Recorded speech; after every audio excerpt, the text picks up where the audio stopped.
নদী রক্ষা আন্দোলন কমিটি কর্তৃক 17 এবং 18 ফেব্রুয়ারি দুদিন ব্যাপী লাগাতার কর্মসূচিতে আজকের এই দ্বিতীয় দিনে আমাদের এই তিস্তা ব্যারেজ দোয়ানিয়া এলাকায় উপস্থিত এই জনসমাবেশে প্রধান অতিথি হিসেবে এসেছেন বাংলাদেশ জাতীয়তাবাদী দল বিএনপির স্থায়ী কমিটির অন্যতম সদস্য সাবেক মন্ত্রী সাবেক এমপি যাকে আমরা দেখেছি স্বৈরাচার বিরোধী আন্দোলনে ঢাকা রাস্তায় লেগে যাওয়া পুলিশ কর্তৃক তাকে আহত করা হয়েছিল, তাকে বারবার জেলে নেওয়া হয়েছিল।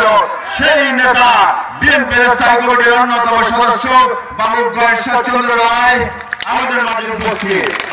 আমাদের মাঝে উপস্থিত আছেন পার্শ্ববর্তী জেলা নীলফামারী জেলার বাংলাদেশ জাতীয়তাবাদী দলের সভাপতি জনাব আলমগীর সরকার, আমাদের পাটগ্রাম এবং হাজিবান্ধার বিএনপির নেতৃবৃন্দ, আমার সামনে আমার জনসাধারণ, তিস্তা পাড়ার জনসাধারণ, সবাইকে আমার সালাম, আসসালামু আলাইকুম ওয়া রাহমাতুল্লাহি ওয়া বারাকাতুহু। হিন্দু ভাইদের প্রতি আমার আদাব রইল।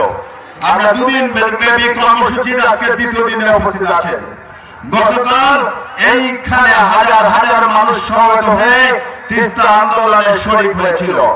এই তিস্তা আমাদের জন্য এখন দুঃখের কারণ হয়ে দাঁড়িয়েছে। যে তিস্তা হতে পারত আমাদের জন্য আশীর্বাদের কারণ। দহমান বাংলার রূপ ছিল এই তিস্তায়। মাঝিরা এখানে নৌকা পাইত, জেলেরা মাছ ধরত, অনেক পণ্য পরিবহন হতে অঞ্চল দিয়ে।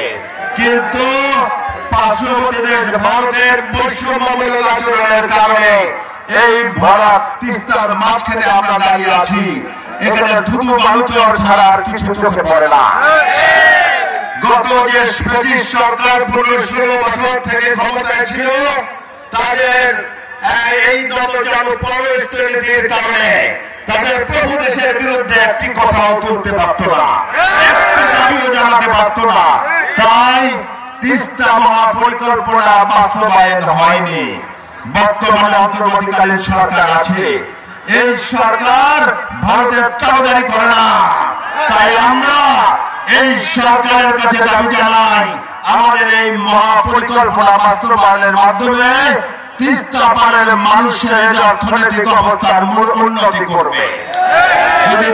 যদি এই মহাপরিকল্পনা বাস্তবায়ন হয়, তাহলে তিস্তার নদী খনন করে এখানে পানি ধরে রাখার ব্যবস্থা হবে এবং দুতীরে বাঁধ নির্মাণ হবে, স্থায়ী বাঁধ হবে, দুপাশে অনেক স্যাটেলাইট শহর গঠিত হবে, দুপাশে অর্থনৈতিক অঞ্চল গঠিত হবে, ব্যাপক কর্মসংস্থান হবে, 5 লক্ষ লোক এখানে কর্ম করতে পারবে। তাই এই দাবি আমাদের প্রাণের দাবি। প্রতি বছর আমাদেরকে প্লাবিত করে ভারত। দুধারের হেক্টর জমির ফসল নষ্ট হয়ে যায়, আমাদের মানুষের ঘর বাড়ি বদলাতে হয়, ভেসে নিয়ে যায়, আমাদের কৃষি জমি সব ধ্বংস হয়ে যায়, গরু ছাগল পর্যন্ত ভেসে যায়। আমাদের এখানকার মানুষ উদ্বাস্তের মতো জীবন ধারণ করে। আর খরার মৌসুমে এই বালুচরে আমাদের ক্ষেতের ফসল হয় না। তাই আমাদের এই প্রাণের দাবি আমরা বাস্তবায়ন করে ঘরে পড়বো ইনশাআল্লাহ। গঠিত হয়েছে, দাবি আদায় না হলে আগামীতে আরো কর্মসূচি হবে।